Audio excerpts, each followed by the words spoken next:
আমাদের শখের বেগুন গাছে বেগুন হয়েছে, তো আজকে আমরা এগুলো কাটবো।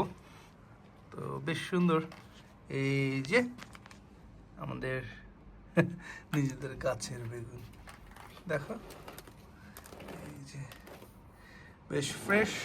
আর এখানে সাদা বেগুন হয়েছে, যদিও বা এইটা পোকা খেয়ে ফেলছে।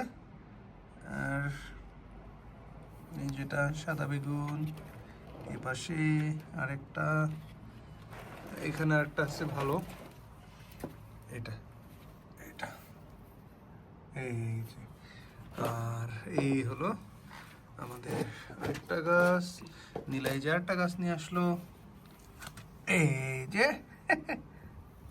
এটা আরো বড় হবে, যদিও এগুলো আমি এখন তুলছি না। আজকে আমরা এটাকে কাটবো, আর আর এটাকে কাটবো, এটাকে কাটবো, আর এদিকে যে সাদা বেগুনগুলো আছে এগুলো কাটবো। এই যে সাদা বেগুনগুলোকে কাটবো। তো এই হলো আমাদের ছোট্ট বাগানের বেগুন গাছের বেগুনের ফলন। তো চলুন আপনাদেরকে নিয়ে এখন আমরা কাটি।